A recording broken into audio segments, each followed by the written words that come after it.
Hello. Here we are. Good afternoon, everyone. How are we doing? Good, thank you. Good. Thank you very much for responding. That's very nice of you. Right, so I'm Suk Pabial. Hello, and I am the head of OD for One Housing Group. That doesn't matter. I'm here to chair for the session. Actually, what would be really nice is if everybody could just say, hello, Suk. You're all wonderful people. Thank you very much. So what I'd like to reciprocate is I want you to just take a moment, turn to the person you're sitting near, next to, in front of, behind, or wherever, and just let them know what's the one thing that you're feeling really good about today. Yeah? Just do that very quickly. Do that, please. Go. So what you guys have just done there, absolutely brilliantly, is shown our speaker, David Gelles, that you can do this mindfulness thing. Because I've just asked you to do a piece of reflection about something that's happened for you today that you're feeling really good about. Now, us Brits, we're a right cynical bunch. You know, tell us something about mindfulness, and we start thinking, oh God, that's something to do with tree hugging or some other kind of nonsense. So what I'm really looking forward to is for David to be able to show to us that actually this is something everything but. And we can really, when we consider what this can do for us in terms of our well-being, in terms of our health, and in terms of how we can improve the way that we engage with people at work and what that looks like, that's when things start to get really, really interesting. So I'm going to ask David to come on up and talk to us.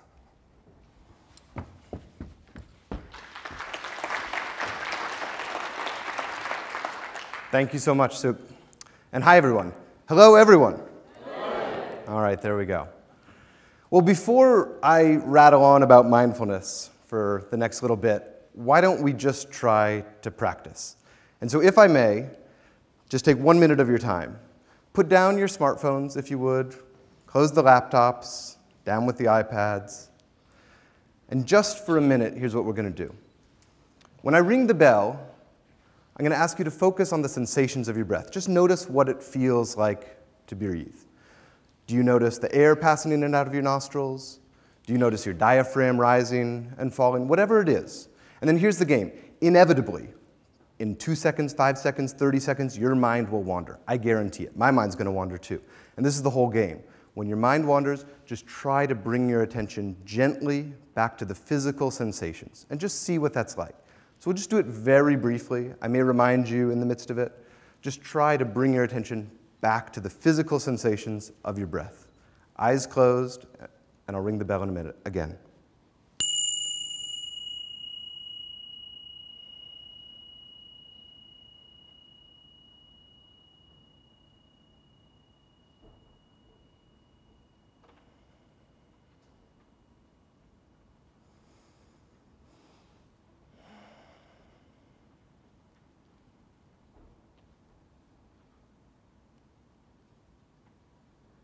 If you hear things, people coming in and out of the room, it distracts you, just gently bring your attention back to the breath.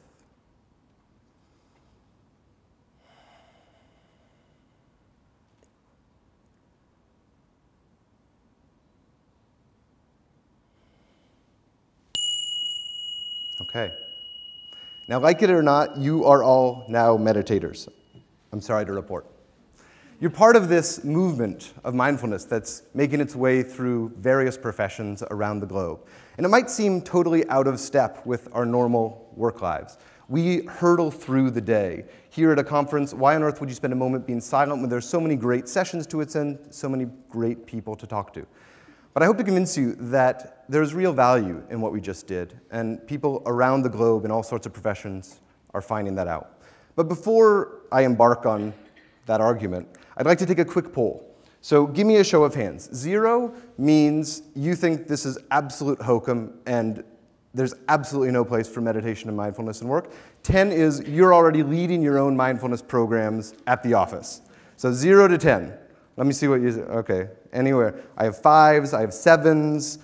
I'm sure there are skeptics out there, but I'm ignoring you. There's a 2, thank you. All right. So there's a whole range, and I appreciate that. I have reason to be skeptical too. I'm a journalist for the New York Times, so I'm paid to be cynical. That's my job. That's my job description. And yet, I, over the past several years, have found reason to believe. And here's what I've found. At Goldman Sachs, a board member is espousing the virtues of meditation at Harvard Business School, And in fact, traders and investment bankers are practicing mindfulness trying to get an edge. At Facebook, the engineers there have retooled the algorithms of the social network, trying to make the whole experience more compassionate. At General Mills, the big food company in Minneapolis, there's a meditation room in every building on campus. And it's not just business. In healthcare, doctors and nurses are finding that mindfulness and meditation makes them more resilient, and patients are discovering that it might not stop the pain, but it helps them suffer less. They're able to manage the pain a little more effectively. In schools, teachers are finding that a bit of mindfulness helps them deal with very rambunctious children. And children, from young ages all the way up to elementary school and even college students, are finding that mindfulness, and there are tests that prove this, studies that show this, can actually improve test scores. In the military, I believe it was Karen in the front row, I already spoke to her, she's already working with the UK military to bring mindfulness to the leaders. And in the US, they're implementing mindfulness with the Marines and the US Army, not to make them more effective snipers, but to make them more resilient when they return from the battlefield, and perhaps a bit more even-keeled when they're deployed, so they don't make such rash decisions that could ultimately do more damage. Even the Seattle Seahawks, who are playing in the Super Bowl this coming Sunday, have made mindfulness an integral part of the training. It's right there in the locker room. They have a full-time sports psychologist who's teaching mindfulness to Russell Wilson, the star quarterback. I was in Davos last week at the World Economic Forum, reporting on it for the New York Times. Every morning, they began the day with an hour of mindfulness meditation, and right there along central bankers and world leaders talking about what the future is going to hold, there were panel discussions on the neuroscience of mindfulness and how mindfulness can impact leadership. I wrote this story, amid the chattering of the global elite, a silent interlude. And even though we interviewed world leaders and central bankers for our coverage, this was the story that got the most hits on the New York Times website over the last week when it came to Davos. Mindful Magazine is on the newsstands. I'd encourage you to pick it up. It documents this full breadth. It's not just white-collar business. It's the full range of the way we work that's being impacted by mindfulness. So what is mindfulness? A common definition is this: paying attention in a particular way, on purpose, in the present moment, and non-judgmentally. That's what we just did for a minute. I know that sounds like a lot, but when you boil it down, it's really about being right here, right now, not letting our thoughts wander into the future or dwell in the past, not being totally caught up with a mistake we might have just made or plans we're trying to make for later, but actually just being right here, right now. And who's this guy that has so succinctly summed up what mindfulness is? It's Jon Kabat-Zinn.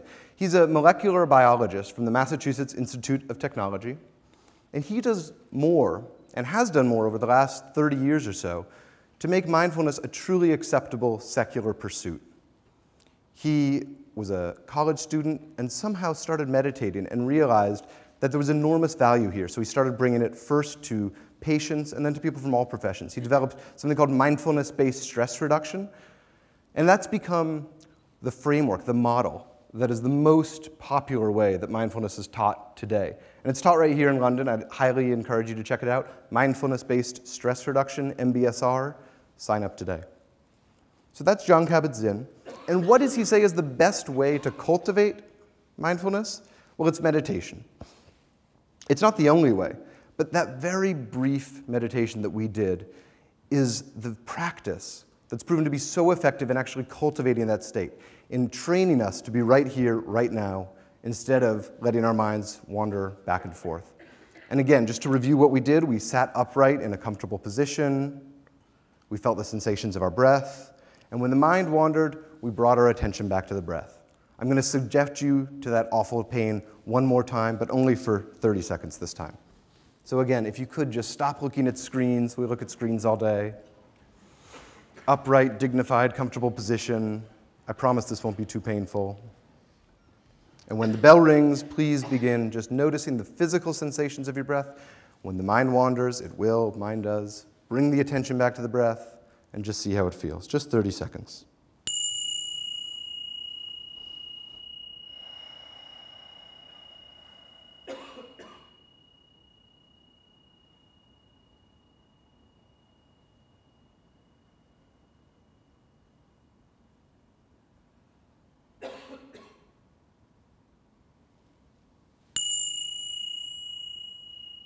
So that's it. That's what people in all these companies I just mentioned are doing and finding real value in. It's not the only way to meditate. You don't have to just sit there with your eyes closed. There's walking meditation as well. There's the body scan. I'll talk about a couple other techniques in the next few minutes that are effective ways to bring mindfulness to your own workday. But mindfulness, it turns out, is best cultivated through meditation, be it walking meditation, sitting meditation, or even lying down. And what happens when we start to do this? Well, a great way to think about it is mindfulness allows us to move from reaction to response. So often, something happens. A colleague, perhaps, says something that upsets you, and your first reaction is just to snap back. When we cultivate mindfulness, it becomes that much easier to inject just a brief moment before we react. Settling down, quieting the mind, allows us to interject this pause where we hopefully can make a more informed decision that doesn't perpetuate this cycle of negativity, which I certainly experience at work from time to time. Don't tell my boss. So from reaction to response, mindfulness can give us that brief moment to make a more informed, hopefully more compassionate decision. Mindfulness is an innate human quality. It's not something specific to any one culture. Everyone in this room comes from different backgrounds, and everyone in this room just shared a moment of mindfulness together. So it's truly something that's universally accessible, we're finding. And that said, I don't want to bury the lead here, it is closely associated with the Buddhist tradition. The term mindfulness is sprinkled across the Buddhist texts like stars across the night, and Buddhist meditation is specifically designed to cultivate that experience of mindfulness. Today, though, it's a very secular pursuit. Thanks largely to the work of Jon Kabat-Zinn, it's something that's being taught and experienced and practiced by my friends who are Catholics, my friends who are Jewish, and my friends who are total atheists, and everyone in between. And this secularization, which has really happened over the last 30 years of mindfulness, we're seeing it in hospitals, we're seeing it at Goldman Sachs, everywhere in between, is what's allowed mindfulness to show up in more and more businesses. Businesses like Aetna. Aetna is a big health insurance company in the United States, and this is Mark Bertolini, the CEO. And I want to just tell you Mark's story very briefly, because it's illustrative of this journey that so many people are going on. Several years ago, Mark almost died. He had a terrible skiing accident, broke his collarbone, his shoulder was dislocated, nerve damage. He emerged from this with such crippling pain, he really did not believe his career would go on. He thought he was going to have to quit. His colleagues actually encouraged him to quit because he was so ineffective at work. He tried every drug they would prescribe to him. He tried physical therapy. Nothing was making a difference. He had hit rock bottom. Finally, a friend suggested he did yoga. And he said, no way, no how, yoga is for sissies. They said, just try it. So fine, he relented. He went to his first yoga class. He did his sun salutations. And the next morning, he said he was so in pain from stretching those muscles that he realized not only was yoga not just for sissies, it was a very powerful tool. He began doing yoga. That soon led to meditation. He started practicing mindfulness through his yoga instructor. And in the matter of months, the pain, it didn't go away entirely, but he found he was able to manage the pain better. Instead of that when that pain shooting, he just reacted and clenched up and almost gave up, he was able to interject that brief moment, that brief pause, and make a more considered reaction. He went from reaction to response when it came to his pain. Over the months, he said, this is so effective, why don't I offer this to my employees? So he went to the chief medical officer of Aetna, $40 billion revenue, Fortune 100 company, and he said, Lonnie, I want to bring meditation to my employees. And Lonnie said, you're crazy.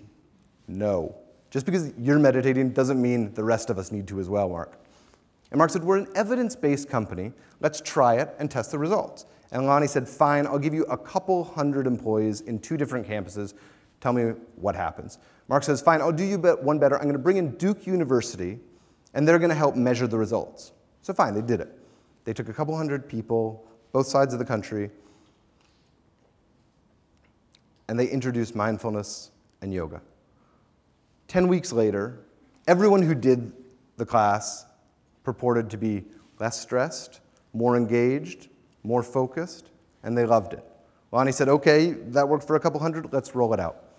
So over the next year, they rolled out mindfulness and yoga to all sorts of employees, thousands of them around the country. And it was a success. People liked it. And at the end of the year, they were reviewing the data, and something startling jumped out at them.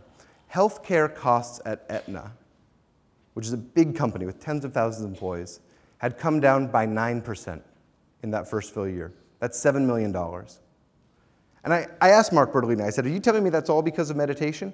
He said, no, I'm not saying there's a direct line. You can't draw a direct line from meditation to $7 million. Otherwise, more people would be meditating already. But he said, here's what I believe happened. I believe the yoga and the mindfulness helped many of my employees become less stressed. And when they were less stressed, they were going to the infirmary less often. And when they were less stressed, they were taking fewer sick days. And when they were less stressed, the whole organization was just a bit more resilient, a bit more emotionally and physically healthy. I said, okay, that's pretty good. And then he said, and we did one other thing. We helped our employees lose weight. Aetna, like many companies in the US, has employees who, for whatever reason, are maybe overweight or obese, and so they started doing mindful eating programs. They trained several of their employees to actually focus on what they were eating when they were doing it. Instead of just mindlessly consuming their food at their desk, as I do too often, surfing the web and maybe checking my phone as I eat because I'm just in the rush to get through it and get on to the next bit of work I have to do, they actually trained them to stop and notice what they were eating, notice if they were actually hungry. And over time, this pilot group of employees actually began to lose weight. And so mindful eating, of all things, is something I try to practice when I'm at the New York Times. I'm on deadline, I may have to eat at my desk. A little bit of mindful eating can make a big difference in my day. So just to review what Mark did.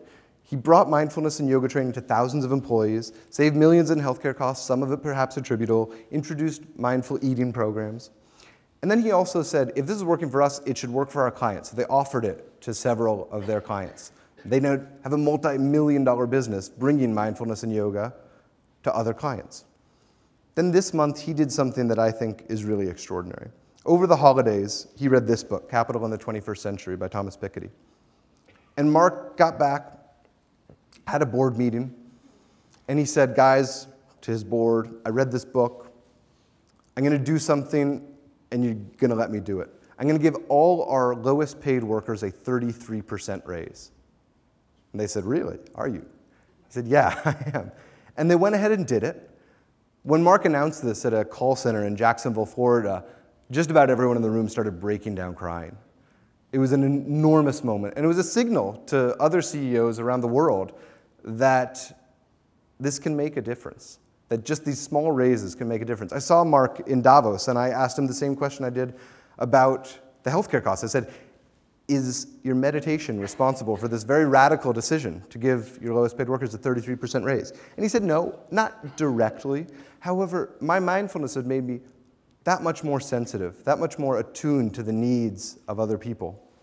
And when I read this book, I realized that I, as a CEO, have a responsibility to shape not only my corporate earnings, but also my employees in society. And that is why he was moved to do it. He recognized the interconnectedness of his work and his employees. Why on earth am I the guy up here telling you this, telling you stories about CEOs? I grew up here in the San Francisco Bay, beautiful Northern California, and I was a confused kid, I was a confused teenager, I was a confused college student. I was asking all of life's big questions and coming up very short on answers. I read philosophy books, I tried mind-altering substances, I didn't get very far. And then one evening, I'm home from college break, and I start reading a book that finally makes some sense to me. It suggests that there's a way to get off the hamster wheel of my own mind, that there's a way to stop obsessing about the future and dwelling in the past, and that mindfulness was one of the ways to do that. It was a basic introduction to Buddhism. I was intrigued, so I did whatever I could to convince my folks to let me fly all the way across the world and move to India.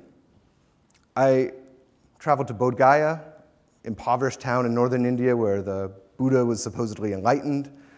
I moved into a Burmese monastery with saffron robed monks who woke me up chanting in the middle of the morning, peacocks roaming the courtyard. I studied with Zen masters who hit me in the back with wooden sticks. I studied with Tibetan Rinpoches who were supposedly reincarnated. And I studied with this guy, whose name Anagarika Munindraji. And Munindraji was about the most influential mindfulness teacher of the last century. The teachers he instructed are still doing some of the most important work, bringing mindfulness now in a purely secular way to the very large audiences. And I was fortunate to spend a good bit of time with Munindraji over the last couple years of his life. And he emphasized one thing above other, long before it was a fad, long before it was the name of a magazine. He emphasized mindfulness in everyday life. Whatever it is we're doing, just do that. Don't be thinking about what you're going to do next, but if you're drinking tea, just drink the tea. Experience what it's like to drink the tea. If you're walking, just experience what you're walking. Don't be thinking about where you're going next, because otherwise you might miss whatever's happening. And it was terrific.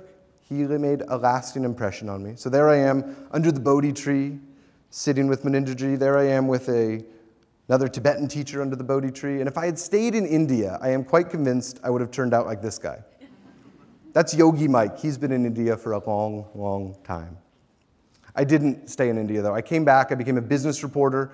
I'm at the New York Times now, covering mergers and acquisitions. Before that, I was at the Financial Times for 5 years, covering media, marketing, technology from San Francisco and New York.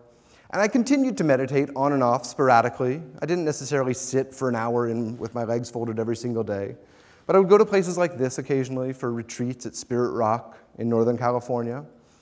Most of the time, however, I've spent in newsrooms like this one, the New York Times newsroom, which with tight deadlines, screaming editors, and very angry copy editors, I can assure you is about the least mindful place I've ever been. It's where I earn my keep, though. And it was while I was at the FT, practicing journalism, that I wrote an article that ultimately led me to this stage right here. I was at an impasse. This was 2012. I had just interviewed Bernie Madoff in prison. I had interviewed Mark Zuckerberg, had a big exclusive with him on the cover of the magazine. But I didn't know what I was going to do next. And for a journalist, that's the pinnacle of anxiety, not having a good story to go after. And then I read just a brief wire service story. It was a brief mention that suggested that in the Midwest, there was a company where they were teaching meditation to employees. And a light bulb went off. I said, I have to figure this out. This could be the way to join up these two disparate parts of my life that for so long I've kept separate. So I got on a plane. I went to General Mills in Minneapolis, Minnesota. And I didn't know what I was going to find. I was skeptical. I didn't know if it would be anything I even recognized. And when I got there at 2 o'clock on a Tuesday afternoon, walked into a conference room, and this is what I found. Oops, that's not what I found. That's General Mills. This is what I found. They were meditating. They were in the midst of a deep, deep meditation practice.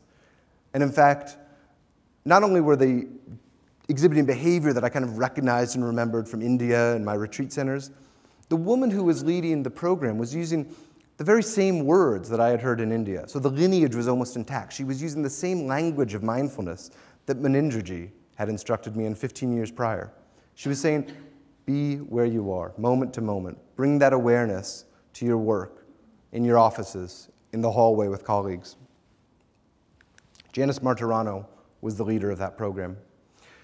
She also had hit rock bottom. She's deputy general counsel of the company, senior position, kind of second-in-control lawyer.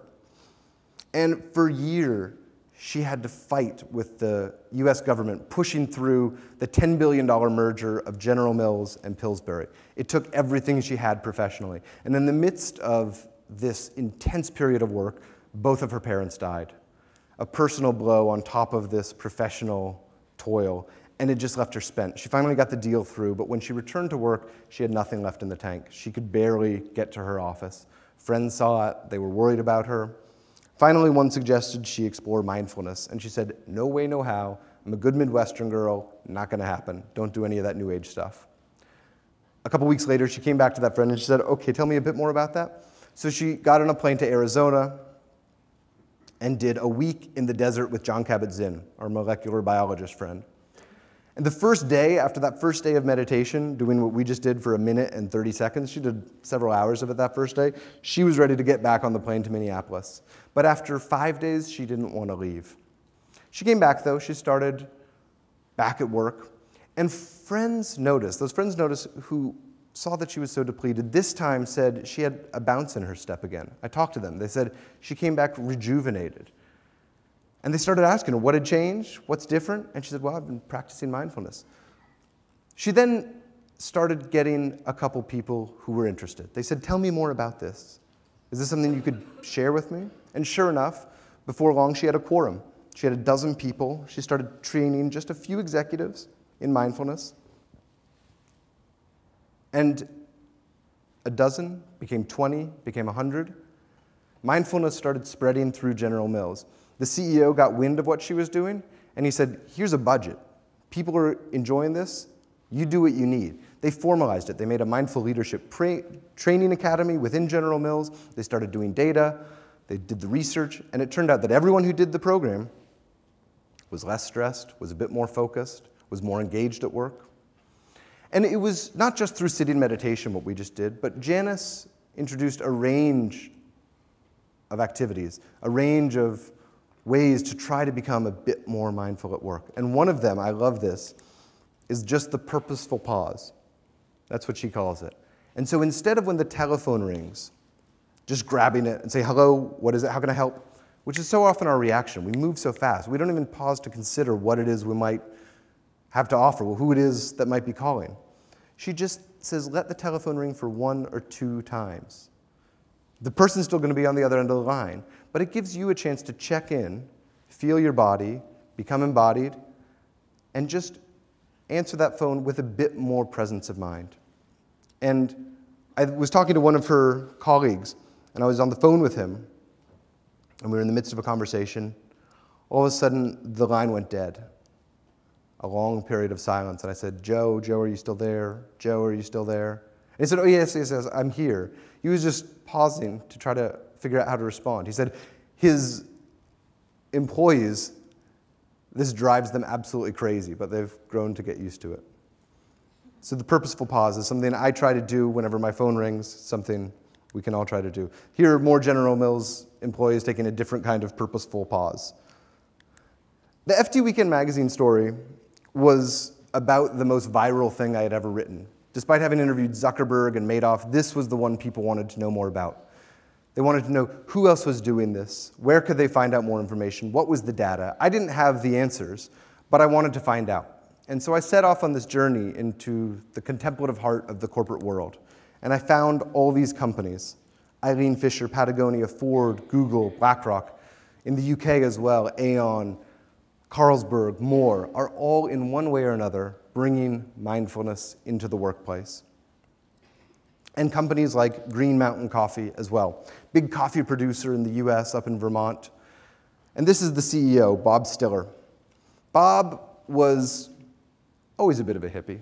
He traveled to India. Before making Green Mountain Coffee into a multi-billion-dollar company, he founded Easy Wider Rolling Paper. So you get the kind of sense of who this guy is. And at a certain point, he said, to heck with it. I'm the CEO. I've been a meditator for a while. I'm going to bring this to my employees. So he brought it just to his inner sanctum, to the top executives. They enjoyed it, more focus, less stress, seemed to work. Then they brought it to the middle management, to graphic designers, supply chain managers. They liked it. And then at a certain point, they realized it's great to do this in a white-collar environment, but Green Mountain Coffee employs thousands of workers in factories, packing boxes, driving trucks, the guys that actually move these coffee beans all around the country. And Bob said they probably need it just as much, if not more, than we do. They're probably just as stressed. They're using all this physical labor. They need mindfulness as well. So they worked with the yoga teacher and brought mindful stretching to all of Green Mountain's factory workers. What happened?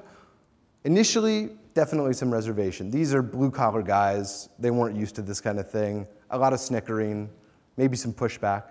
But over time, hey, 10 minutes in the morning just to calm down before you start a long shift, that sounds okay. And then, in fact, the workers realized, oh, this isn't just a nice little break, it's actually making a difference. They felt a little bit more limber, they were more attuned to what was going on around them, and after a year, they looked back on the results. Injuries and accidents at all of Green Mountain's factories and processing plants had gone down. Again, is that going to absolutely affect the bottom line? Who knows? But if we can have safer workplaces, an environment like that, I think it makes a difference. And think about what those guys did in the locker room. Every morning they would come in to the locker room, and what was usually just a place for them to be jovial and joking around, it turned into essentially their mindfulness zone. And this is another suggestion, another tip, another way to be mindfulness, bring mindfulness into the office. For me, it's the elevator at the New York Times. When I'm in the elevator, instead of letting my mind race, I try just to remember to be mindful. And Janice does this at General Mills, and Mark has his own space. And it's just a cue. Find somewhere in your office that when you're there, it's just an opportunity, a reminder to check in. So it's just one more simple tip, an easy way to bring mindfulness into the office. What's the result of all this? People are less stressed. And that's why Jon Kabat-Zinn zeroed in on mindfulness-based stress reduction. According to the World Health Organization, stress costs businesses $300 billion a year. Now, that's one of those abstract figures from studies that I don't really know what it means. However, I think they're onto something, because if we're a little less stressed, if we're in the infirmary less, if we're more focused on our jobs, I gotta believe that's going to result in more productive, more flourishing businesses. And there are studies that prove this. It also makes us more focused. Think about what we did when we were bringing our attention back to the breath. Just like going to the gym develops muscles in our arms, biceps, mindfulness meditation, returning our attention to the breath over and over again, hones our concentrative muscles. It builds up our attentional capacity. And there's a great study that demonstrates this. They took a group of office workers. They gave them a series of tasks they'd never done before, PowerPoint presentations, emails, calendars. You had to do everything in an hour. How fast could you do it? They gave them all these tests. And then they came back a few months later. They did the same things, but in the intervening time, they had learned mindfulness. And what happened? They stayed on task longer. Instead of doing each activity for an average of 12 seconds or so, totally distracted, perennially ADD, they stayed on task. And this quality of being in the zone is one of the reasons why athletes as well are honing on to mindfulness. This is Russell Okung, another member of the Seattle Seahawks, who's really embraced mindfulness, and he says meditation is just as important as lifting weights. It's about quieting your mind. And from a 6'6", 340-pound man with a $48 million contract, I'm not going to argue with him. It also can improve learning. I mentioned earlier there are these studies that in the US, they took US standardized test students studying to get into the colleges and graduate schools. They gave a broad base of them the test, then they gave them mindfulness training. And in time, the test scores improved. The questions had changed. It wasn't that they were getting to know the answers, but mindfulness at the UC Santa Barbara, California, Berkeley, it improved the test scores. This is a good point to mention that this isn't just random academic research. There's something going on in our minds here as well. For the last several decades, neuroscience has been starting to examine what happens in the minds of meditators. And this examination has coincided with shifts in the way we understand the way the brain works. For many decades, most of the 20th century, it was assumed that the brain evolved, matured, and then gradually degraded. We know now that that is not the case. The mind responds to stimulus. So just as in the brain of a highly accomplished violinist, the part of the brain responsible for fine motor skills is going to be more developed, so too in the brains of meditators are certain areas stronger, more robust than in those of non-meditators.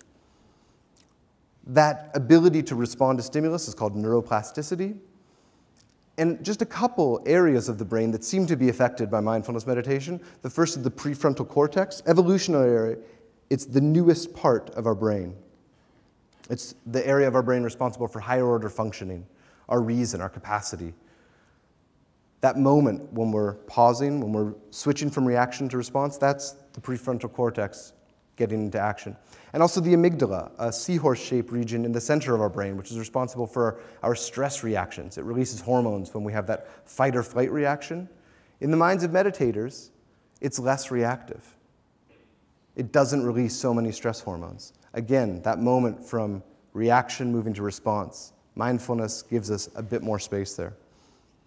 I had my own brain scanned. This is the images from the piece on your prefrontal cortex. So that's your brain on meditation. That's the developed gray matter in the prefrontal cortex. And here I am getting my brain scanned at Yale University, and this is what they found. That's about it. Mindfulness doesn't just change our brains, though. It changes our bodies, too.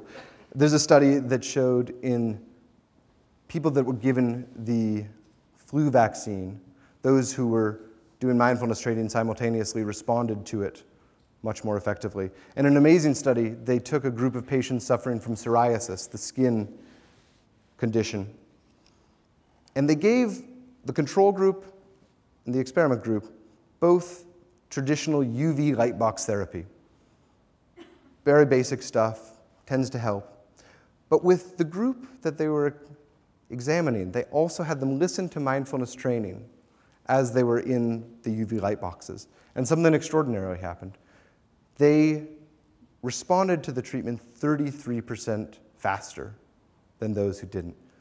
That's amazing, but it does seem to show that mindfulness can open us up, makes us more effective to some of these remedies. So it makes us less stressed, maybe more focused, maybe even healthier. What about more compassionate? Perhaps a stretch, you might say. This guy would argue that it can make us more compassionate. His name's Tim Ryan. He's a member of U.S. Congress. He represents Ohio's 13th district, impoverished Rust Belt of Ohio. And he also hit rock bottom after 2 sessions in Congress, which is about the least mindful body in all of America. He was totally depleted. He had nothing left. He was just engaged in partisan bickering. He didn't seem to be making a difference. He heard about Jon Kabat-Zinn. He went on a retreat. He came back somewhat rejuvenated, but he became a true advocate for mindfulness. And for him, he says, yeah, it's nice to be a little less stressed. It's nice to be a bit more focused, but the real impact is that it's made him more empathetic. He's more in touch with the constituents in his own district. He's more willing to listen to other members across the aisle. Here he is meditating in his office. He's brought mindfulness to Capitol Hill. They have the Quiet Time Caucus before votes on Tuesdays. And he wrote a book, A Mindful Nation, talking about how mindfulness might help education, military, and others. And he says that mindfulness has actually made him more compassionate. Again, you actually slow down enough to pay attention to someone other than yourself. You're a little more sympathetic, empathetic, or compassionate. It's made him more human, even. So maybe a bit more compassionate on the margin. How about more socially responsible? Could mindfulness do that? Yvon Chouinard, the CEO and founder of Patagonia, the clothing company, would argue that it can. Longtime Zen and mindfulness practitioner, founded Patagonia, an outdoor apparel company. And he didn't automatically start teaching meditation to his employees. That wasn't the way he was going to make mindfulness have an impact on his work. Instead, he just empowered his managers to make more mindful decisions about the supply chain, about how they wanted to sell their products. And I think one of the great manifestations of this is this ad, which they run once a year. It says, "Don't buy this jacket." That's their ad. And what he's doing there is rather subversive. He's asking us to check in with ourselves. He's asking us to ask ourselves, do we really need this product? Or is it just our desire? Is it just our impulse to constantly acquire and consume that's driving us to make this purchase? Yvon told me that he would rather sell 1/5 as many products to you as long as he can sell one more product to a few more people around the globe. He thinks he can sell more to more people, but fewer products, and make a difference. That's his vision of sustainable growth. It's not anyone who can afford his goods buying as much as they can. It's people buying just what they need. And Eileen Fisher, a similar story. Now, Eileen didn't grow up a meditator. Instead, she developed a successful business, was running it in a very conventional way, but felt, if not hollow, then at least that something was lacking. Eventually, she began practicing yoga and meditation, started impacting the way she saw her workers, the environment at the office. And so she made small changes. She made everyone have meetings around a circular table instead of her sitting at the head of a rectangular table. She stripped down some of the corporate hierarchy. She started offering yoga and meditation to employees in the office. And that was good, but then she realized that there were thousands of employees, again, who weren't benefiting from this, namely those in China. So she went over to China and she asked them what they needed. And they said, well, we'd love education, we'd love better healthcare. So she said, you got it. She started introducing much more robust healthcare plans for her factory workers in China. And then she started an entrepreneurship program to give the women in the factories opportunities to start their own businesses. She wanted to get them out of her own factory and starting their own. And then she started using more sustainable, more environmentally friendly materials. And that's just one way Eileen has brought mindfulness into her work. So Eileen and others, they were a top-down approach. The CEO got empowered, made the decision, said, I'm introducing mindfulness. And that is how it happens in some companies. But there's also the bottom up. There's Janice Martirano, who found colleagues, found other people who were interested in this, and they started doing it, 1, 2, 10 at a time, and eventually got noticed by the corporate higher-ups, and they got resources. This is the way it's happened at other companies like Twitter, Intel, Adobe, others who are adopting it more recently. And let's review some ways to be mindful at work. We all practiced our breathing meditation earlier. There's mindful eating we can focus on. There's the purposeful pause. There's the opportunity to just find that mindfulness zone in the office, be it the elevator or a hallway, maybe even your own office. So those are just a couple ways. And now I'd love for you all to have a discussion with each other. If you would, just group up in groups of 2, 3, 4, 5, and just for a few moments now, I'd love you to discuss what would it look like to bring mindfulness to your own offices. How might it happen? Could it be bringing and introducing a mindfulness program? Are you empowered to do it? Are there other people that you could find allies with? And what would it look like? Is it sitting meditation, walking meditation, mindful eating, or just a mindfulness zone? So just for a few minutes, why don't we gather up and have that brief discussion, and we'll all reconvene in just a couple minutes.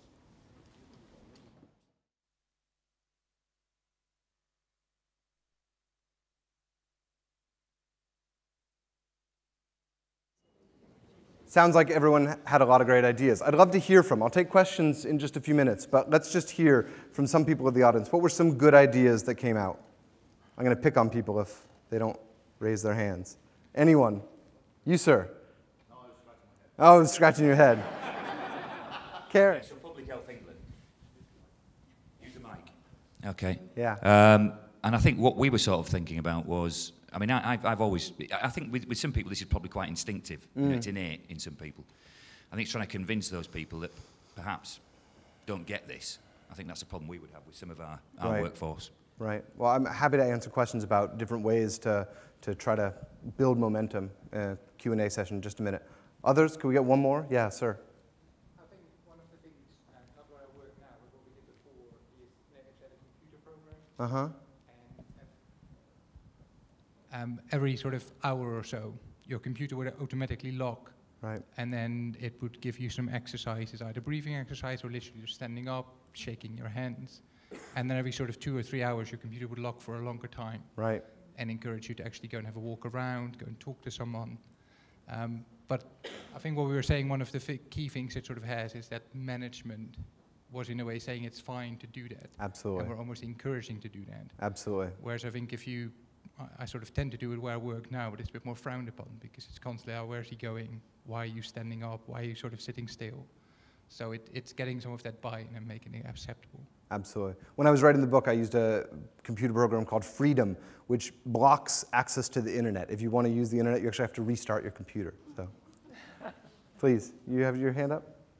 Yeah, I work for social care charity, and I just had a really good idea from someone behind me who was like explaining that a lot of our employees are support workers. So they just work with individuals in their homes, and I was thinking it's particularly useful for developing resilience, particularly dealing with people exhibiting difficult behaviours, that kind of thing. But they're not in an office environment; they're in their house. And the good idea was the Headspace app. That if they have something on their phone that they don't have a computer, but they've got something they can just access on their phone easily. Yeah, Headspace is great. It was founded by a Brit named Andy Puttycombe, former monk.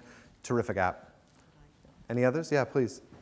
I just shared that we've just started a new leadership program as well, where we've introduced mindfulness with Cranfield School of Management. And day 2 of the program, we have a solo day, and so we take people outside, and you literally spend the whole day on your own. Wow. And you know, sort of then take a lot of that time out and pause and reflection into the conversations on the following days. It sounds like a truly enlightened organization. Anyone else? Okay, some great ideas.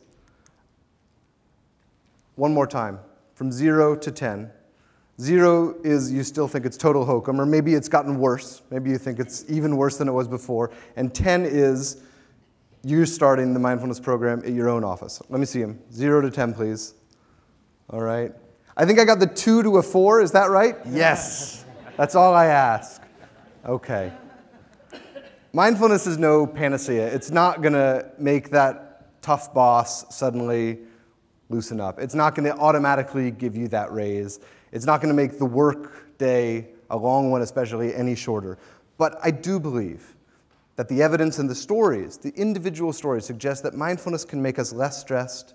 It can make us healthier. It can make us more focused, maybe even a bit more kinder or compassionate, maybe a bit more socially responsible. And since I started writing this book, the momentum has just continued to build. Hearing all your stories, tremendous. It's on the cover of Time magazine. 60 Minutes, the big news program, and other big news programs featuring this. Documentary films are coming out. More and more companies are bringing mindfulness in-house, Intel, Adobe, others. And when I hear your stories, I'm most inspired because it's so clear to me that as we bring mindfulness into the workplace, one moment at a time, one breath at a time, we're truly at the beginning of a movement that is changing the way we work. Thank you all. Happy to take some questions. US, we maybe get 10 days vacation. Women get 6 weeks for maternity leave. How the hell are we going to get yoga to come in if we can't even get an appropriate time to take vacation? So that's why we're stressed out, right? Absolutely. So is it a trend, though, that you think might actually catch and be more effective in Europe than it would be even in the US? There's tremendous appetite in Europe. There's no question about that. And it's across the continent and in the UK as well. There's real appetite for this. It's hard to, I guess, to measure because there aren't real metrics to say a certain % of businesses are doing this in the US versus Europe. In the US, though, I think one of the reasons mindfulness is catching on, if you will, is because people recognize how tough we've been pushing ourselves, how much the way we're working just isn't working. And so I think the appetite for mindfulness is, in a way, a response to this nonstop culture. And I think that's why some big businesses in the US, at least, are finding that it's actually an appropriate response. Please. It may sound a bit flippant, but we allow smokers to leave the workplace to go and smoke, so why can't we allow people to leave the workspace to go and meditate for 5 minutes, the same as a smoke break? I think I encourage those businesses where it might be appropriate to do so. That's why I'm so amazed when I went to General Mills campus and there was a meditation room in every building. People would duck in just before they were going to start a meeting. They'd actually go in, pause, sit for 5 minutes, and got on with it. And I probably gave them a similar fix as a good smoke outside might. And in more and more companies, I was just telling Suk, tech companies in particular, and again, it's the culture, so you might not find it totally surprising, but there are meditation rooms in so many of the young Silicon Valley companies that I visit and go see just as part of my daily work as a correspondent for the New York Times. I was at Etsy, the marketplace for homemade goods. And they have a giant meditation room with yoga room, and they have meditation several times a week. So I think more businesses are trying to give employees the opportunity to do just that. Sorry, I don't want to sound a skeptic, but isn't this something that's been around for 20, 30 years? And I use the argument, 20, 30 years ago, you'd have had a coffee break set in the day, you'd have gone away somewhere else to sit down, talk with friends. The pace of work has changed over the years where you're grabbing a coffee straight back to your desk. Is it not business just recognising actually having those breaks and that chance to come away from your workstation and engage with people? Absolutely. I mean, I think that's that same answer I just tried to give is we're only working harder, it seems. We're only more stressed out. With technology, we have only that many more stimuluses. And so mindfulness, I do believe, is proving to be sort of an antidote.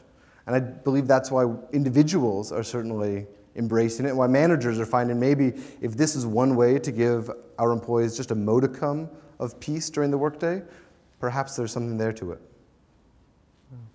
Please. I have, and I didn't get very far. And that's one of these issues where there was a cultural resistance, if you will. And it was a frustration of mine. I actually did talk with our HR department. They actually started the conversation. They expressed some interest. And so I introduced them to a number of teachers. And frankly, it got bogged down in the bureaucracy.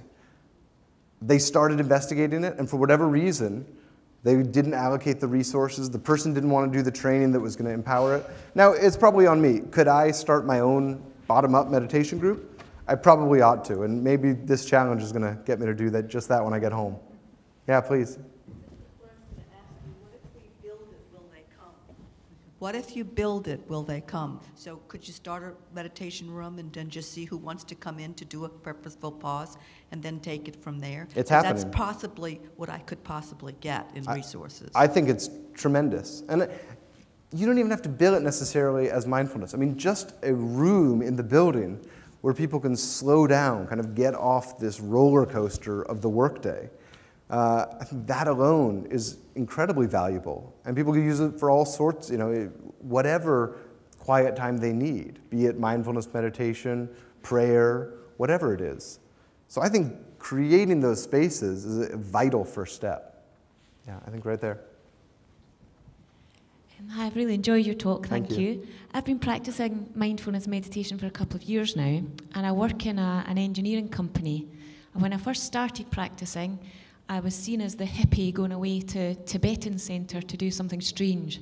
Nobody wanted to know. But now all these engineers have seen a difference in me, in the way I'm working, and they're now asking me for me to run sessions. And I think, to me, that's the way to make this work, is get the people that are out there that we're working with to want this. Because if we go the corporate way, through HR, through the senior teams, to impose it on people, they're not going to want it. You need to get them to want it and ask us to make it happen. Thank you so much for sharing. That sounds so much like Janice Martirano's story, where she came back after learning how to meditate and becoming more mindful, and people just noticed a change in her. There was a new life in her step. So thank you so much for sharing. Congratulations. Thank you all so much. This was a delight. I really appreciate your attention. Thank you.